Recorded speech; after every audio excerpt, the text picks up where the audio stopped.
Good morning. Good morning to everybody. Welcome to the TC Dojo. Today's question, to DITA or not to DITA? My name is Janice. I'm with Single Sourcing Solutions, and I'll be your speaker today. So as usual with TC Dojo, you are more than welcome to put in questions throughout the conversation. This is designed to be more interactive, so feel free to ask questions all along the way. Liz is with me. She'll probably be talking too, and she'll also act as our moderator to keep an eye out in case I miss any questions out there. So we've only got a half hour and a lot of ground to cover, so I'm going to go ahead and get started. So the first question you may be asking yourself is, why should I even make a change, right? I mean, I'm assuming we're all in some kind of structure. I may be assuming incorrectly, but you know, we all start from somewhere. So either you're in a homegrown, or maybe you're already in Docbook, or maybe you're already on that path to DITA. So I'm going to assume you're in some kind of structure. So a lot of times people think, well, don't fix what isn't broken. Things will be fine. We're making our deadlines. Everybody knows what they're doing. What more could you possibly want? We're hitting all our deliverables. Everything is good the way it is. But change happens. Change happens, and it's rarely ever started from the established class. It usually comes from outside forces. For us, those forces are evolving technologies and changing customer demands. You know, that's really what drives us. If we're advocates for the consumer of our content, their desires change, their needs change. How they come to us and how they look for content changes and evolves along with those technologies. You know, it's astounding to think back and look at all the advances that have happened in technology over the last 20-some years. And even harder to imagine where those technologies are going to be 20-some years from now. You know, I recall, you know, remember the old pagers that used to be the in thing to have, and then we went to the flip phones. Now we've got smartphones that are fully capable of searching for content and reading content on a little mobile handheld device. So in technical communications, we want to deliver the content that's relevant to the consumer in a mode that they're requesting. So they may be coming at us from a PC. They may be coming at us from, you know, they need a print book. It depends on what it is they need, right? And the delivery mode that they're requesting. That's the priority. So the first thing we need to look at is ourselves, where we're at. You need to know yourself, and you need to know yourself very well. It's a really good training. This is from Samurai Training. So first off, I kind of want to start with a little disclaimer. What we're about to cover is only a sample. It's not designed to be an all-inclusive, absolute list. These are some of the things that we cover with our customers when we start to explore where they're at, and we do a design analysis with them and talk about what needs they have for the future. So it's just really designed to get you started, to kind of maybe trigger some things you haven't thought of, you know, maybe set you on a path. Oftentimes we're called in as a third party to kind of really help look at things objectively, because that's one of the difficulties sometimes we have, is looking at things from the objective perspective when we're knee-deep in it. So really, the following is only the tip of the iceberg. We find oftentimes when we're going into analysis sessions, they always lead. It's like this root system. You know, you start with one question, which leads to another question, which leads to another question for clarification until you finally get to the absolute answers. So we felt it's kind of important to put that little disclaimer in there. I don't want to mislead you thinking that, you know, hey, this is all you need to know and then you're good to go. So the first thing you need to consider when you're looking at things really is what structure is best for you. That's the whole point of it, not, you know, what excuse do I have to go to DITA, right, or what reasons can I find. It's really what structure works best for you, whether it be Docbook or DITA. We're just going to look at those two. If you're in an S1000D or an ATA standard, then you're kind of locked in because they'll tell you the structure that works for you, and you really don't have a whole lot of choices. but in the commercial world, you do have some choices. So the other thing too in this analysis is making sure that you have, maybe you are on that path to DITA already, but having these answers to these questions for you and your company can be very beneficial for you, because the road to DITA and the path to implementation is a little bit longer and can be tricky. You need to remind yourself what you're doing it for and why you're doing it, right? All this analysis really does help. A lot of the front end work, it makes shorter work of the back end, if that makes any sense. We find that people who are really pretty clear on this already have gauged an idea of what they're doing and where they're going, and when things get a little bumpy and a little rough, it helps them to refer back to these issues and why they're going the way that they're going. And they kind of break things up into, you know, 4 basic buckets, right? So there's technical aspects, the tools, the structure, capabilities, your infrastructure, then resources, right? Time, revenue resources, headcount, and again, infrastructure, because that's also a resource, and skills. What is the skill of your existing staff? Is there a recruitable staff if I need to recruit additional talent?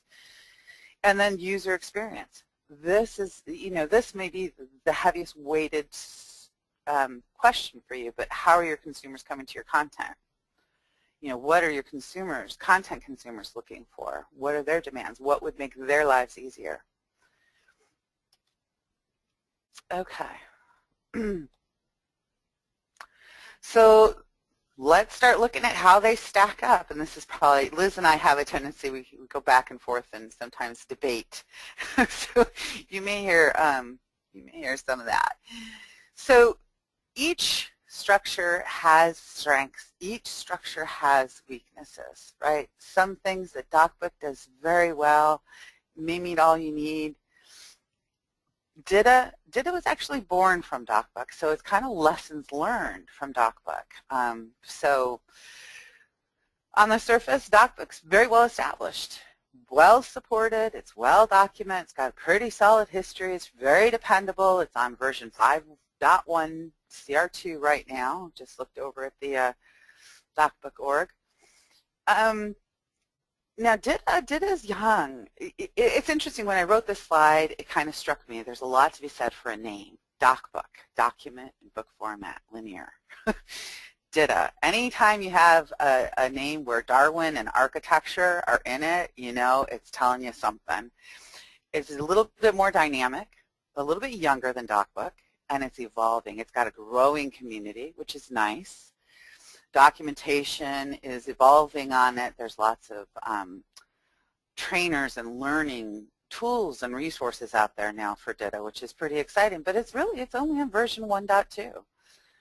So it's still fairly young. Oop. So now let's look at them. Oop, sorry. Let's look at them from a structure point of view. So Docbook has a pretty rigid structure. It's, you know, conform. This is it. This is how it is. Conform, conform. Where DITA allows specialization. It allows things to be extended to fit your particular needs. The amount of specialization you may want to watch and try and curtail, but that flexibility is there. With Docbook, it's really easy to grasp and follow. It really is. It's not that difficult, so it's highly approachable for the mass populace. And it's kind of where we come from naturally, from the old, you know, reading a book. We think of a book in its entirety, the book. Whereas DITA requires training. It requires retraining how we look at content, how we look at a completed publication, because that completed documentation, whereas in Docbook it's pretty set. There's the manual. There you go. In DITA, it's one expression of a possible configuration for content, right? Docbook, very hierarchy, very linear, like we talked about. It's got book, section, section, section, subsections, right?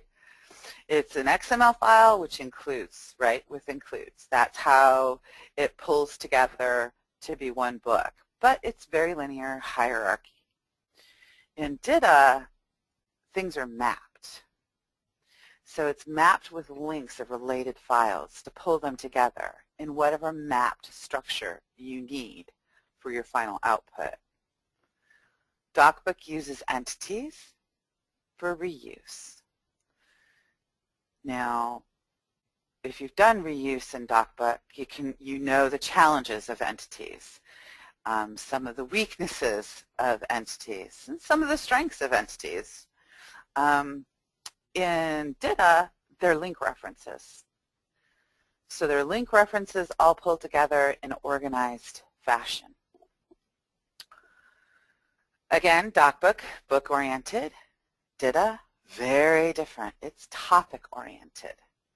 And this probably is one of the key challenges with people newly, freshly adopting DITA, is thinking of their content in topic form.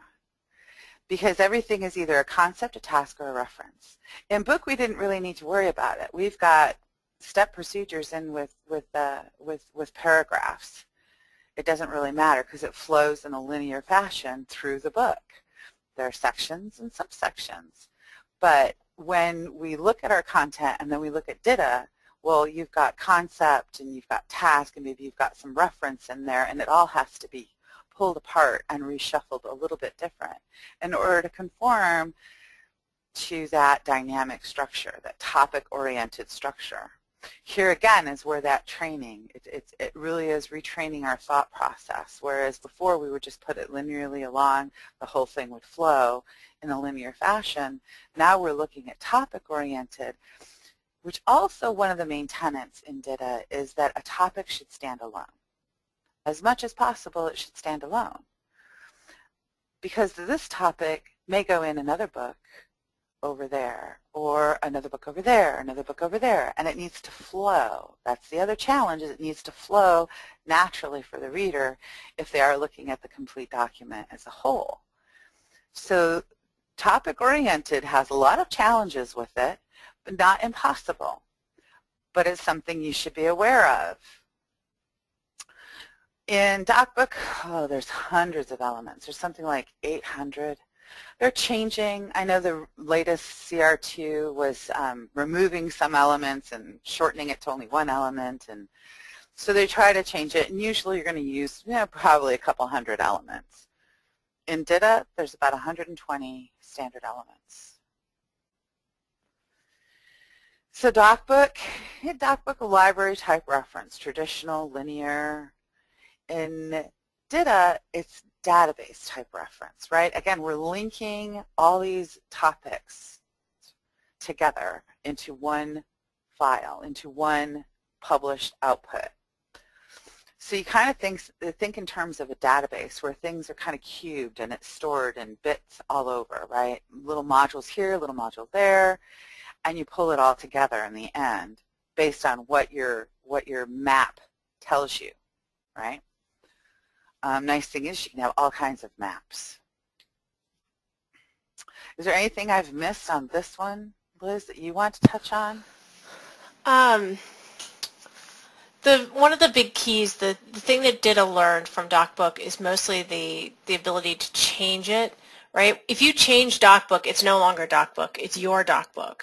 If you change DITA, if you specialize, it's still DITA. And anybody who gets your files can do stuff with it because that's how DITA was constructed. That's really the only big deal, the big lesson that they learned here. Okay. Okay. So anybody have any questions about anything that I've covered so far?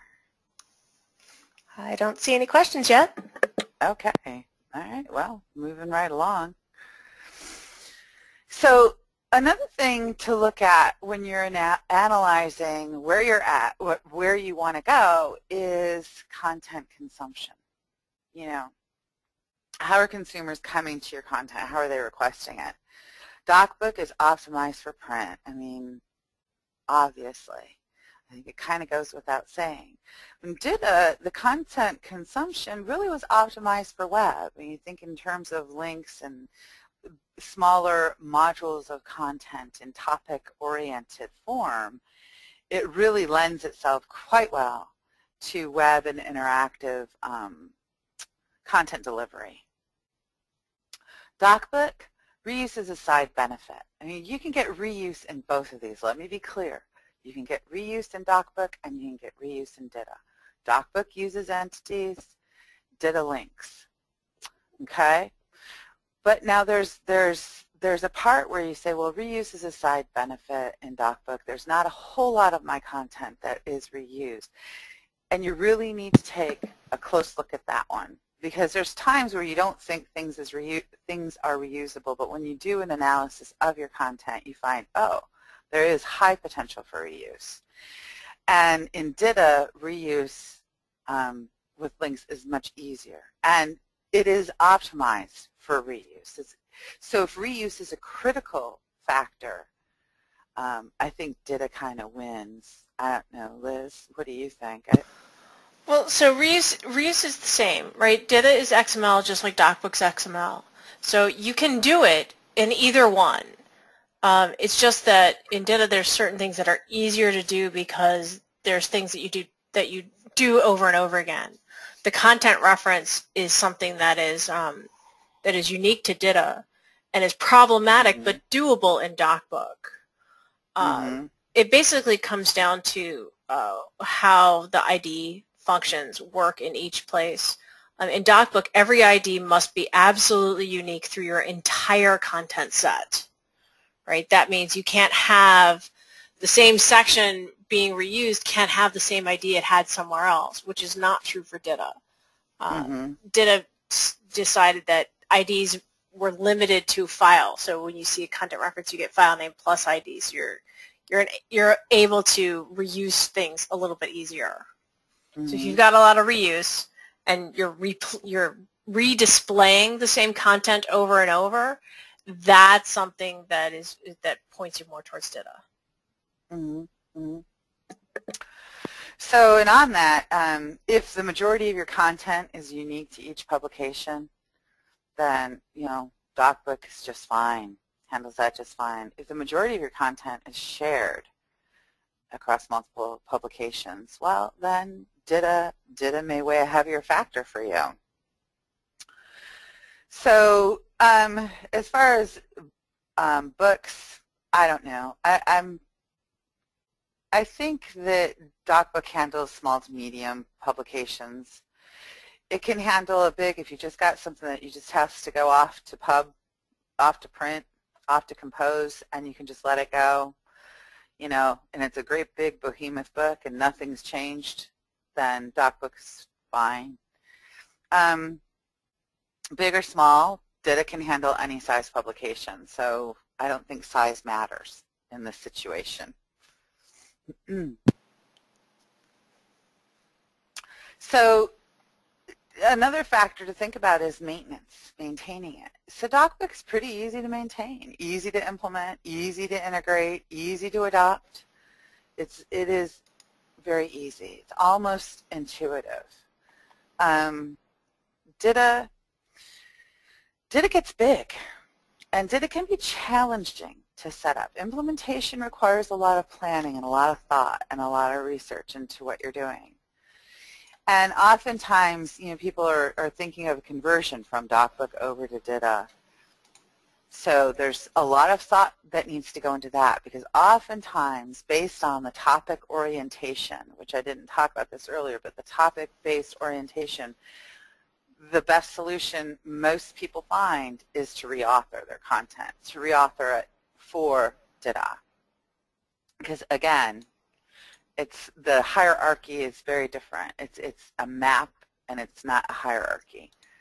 So you find sometimes you have to reauthor your content so that your content in the end publication will flow nicely together. Any thoughts, Liz?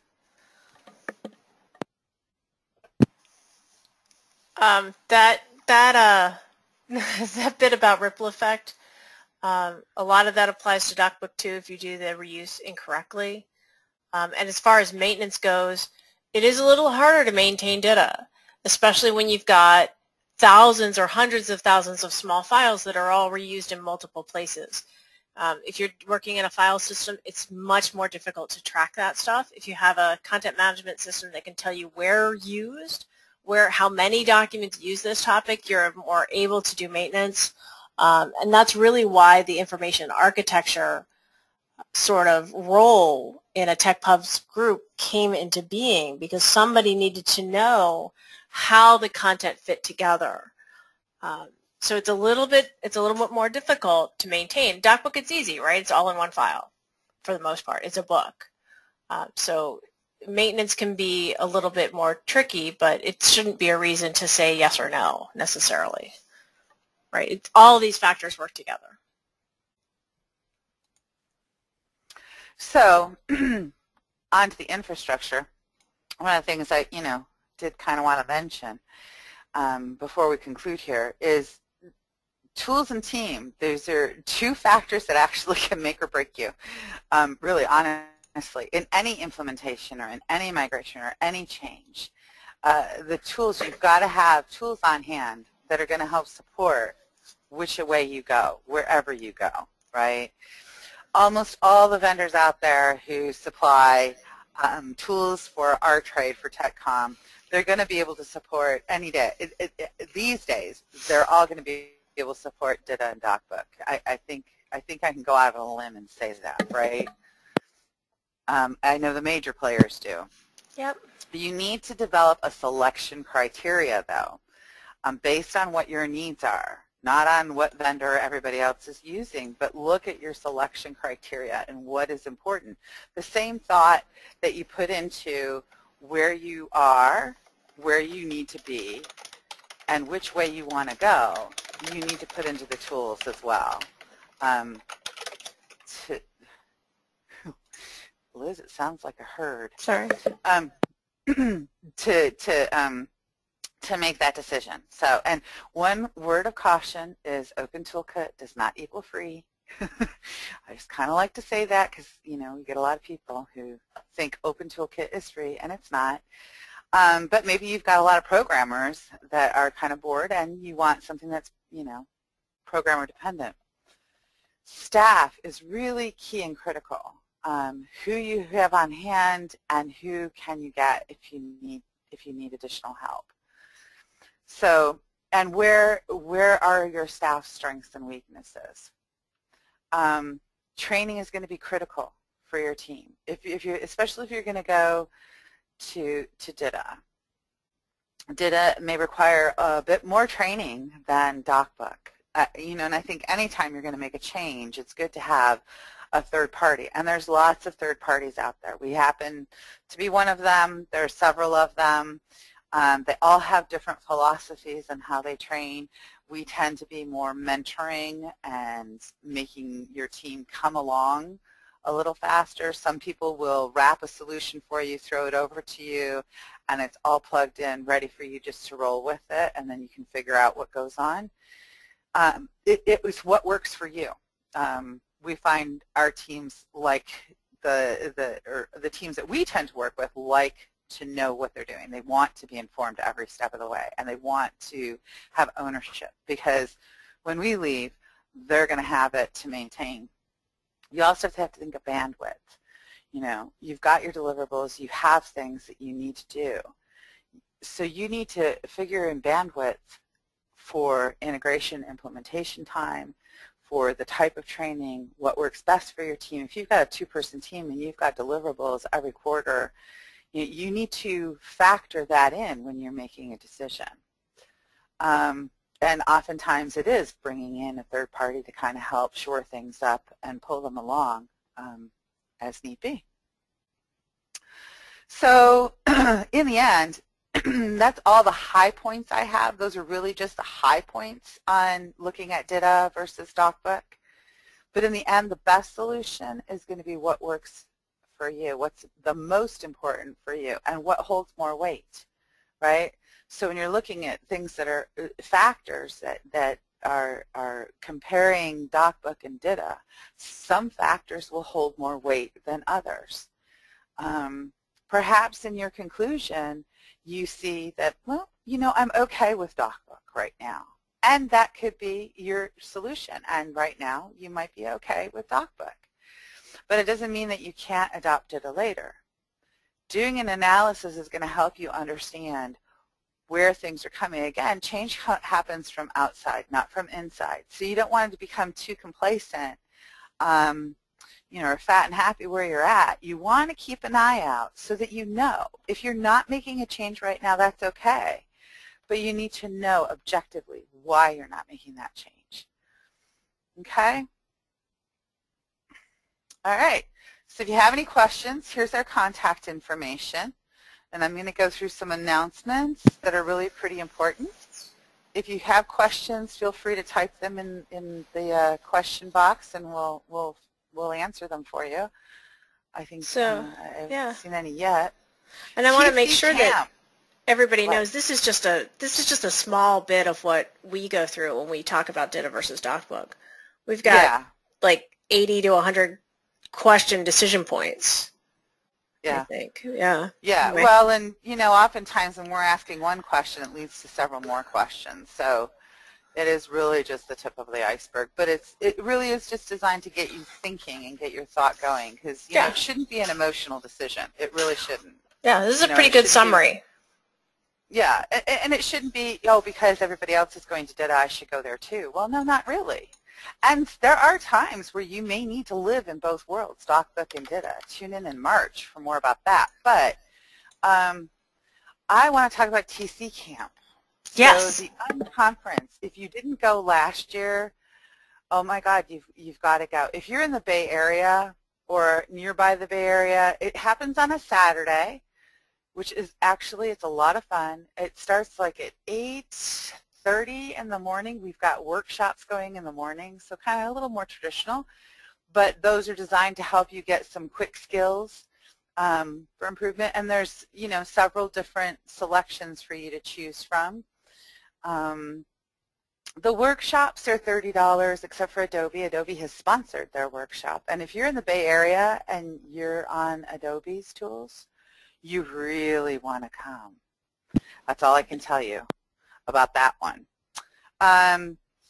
The afternoon, well, actually the better part of the day, starting at like 10:30, is all the unconference. We have a panel, we have lunch, but this unconference is unbelievable.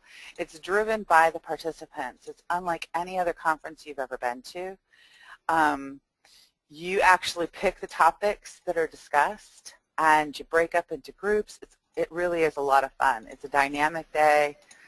Highly recommend, if you're in the Bay Area, go sign up and attend. It's one Saturday. Okay, so next up on the next TC Dojo open session, visualizing data. So we've got a guest presenter on that one. Also, this reminds me, so there's a link for you to vote. So, okay, there's the registration link, you should definitely go to, but there's also a link for you to vote on next sessions and what you want to hear. And if you have somebody you want to hear from, put them in there and we'll bring them in as a guest speaker. This TC Dojo is for you. So let us know what you want so that we can see if we can get that for you. Okay, the next TC Dojo Arbor Text Edition, really it's all about editor and using editor. Editor is very user-friendly, or can be. It can be difficult if you want it to be, but you know, there is a way to use editor so that if you have content collaborators that are casual collaborators, that's like a herd of elephants, Liz.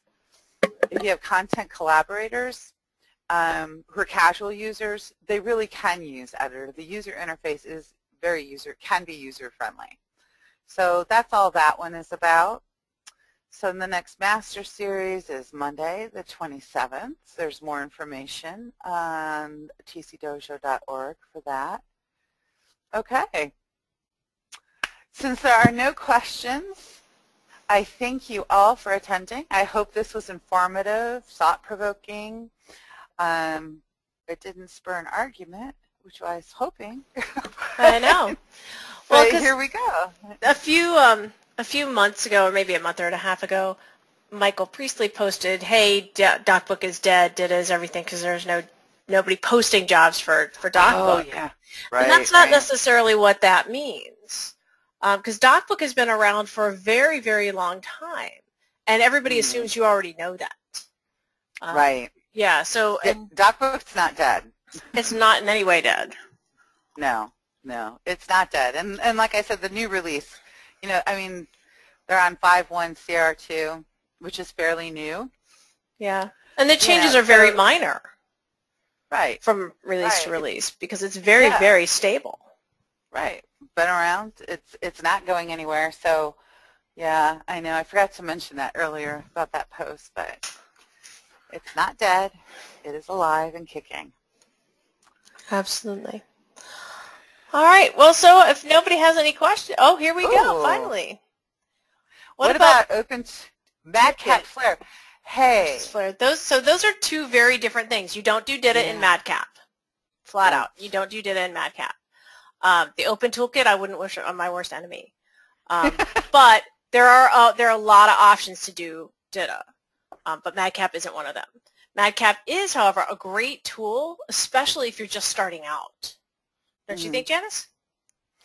Yes. Very easy to use. Again, very easy to adopt. Madcap will be at TC Camp, and actually they are doing a session. I'm sending out the newsletter on responsive design today on responsive design, which is a really cool hot topic. They'll be using Madcap Flare in their presentation, but their session actually is applicable no matter what tool you're using, just so you know if you're planning on going. And Mike Hamilton himself will be the one teaching.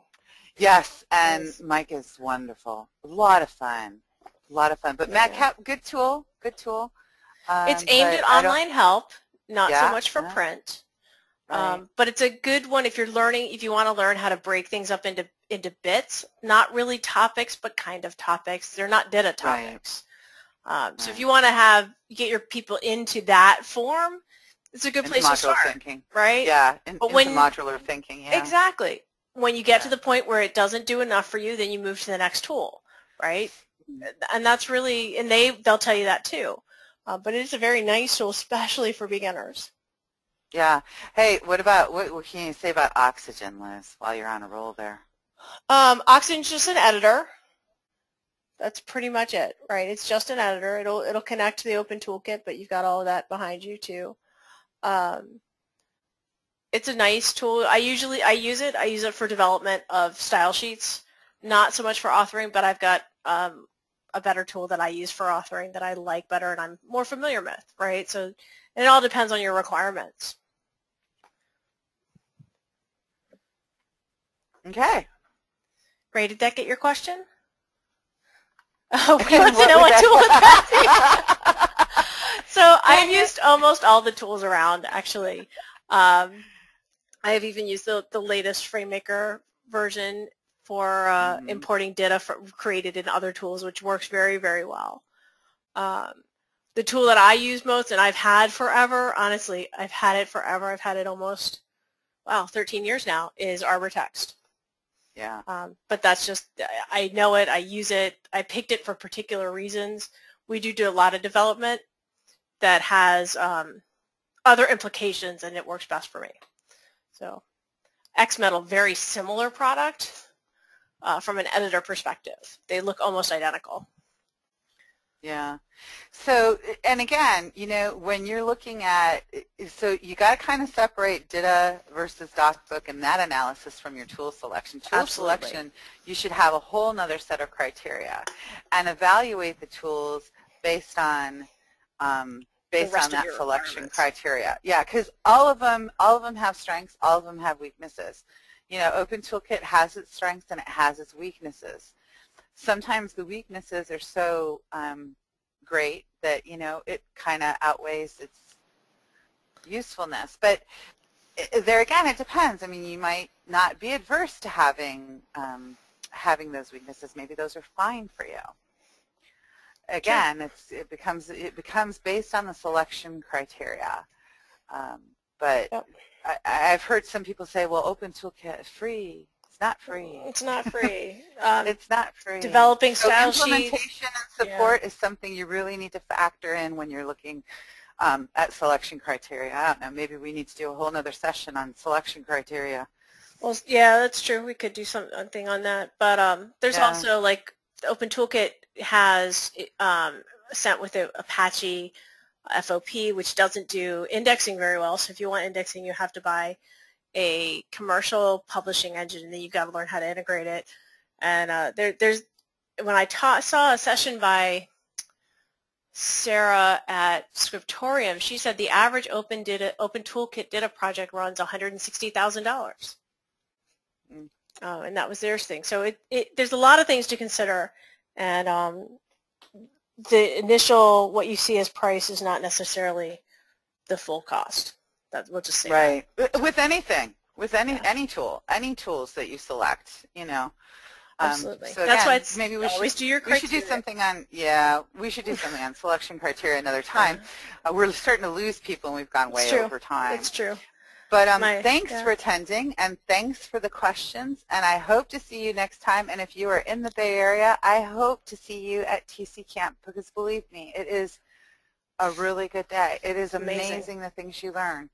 And everybody has fun. The whole afternoon is free, by the way. You can buy your lunch pass for $4, but you can come and spend the whole day for free. Anyways, all right, take care, everybody. Have a great day. Bye. Bye. The organizer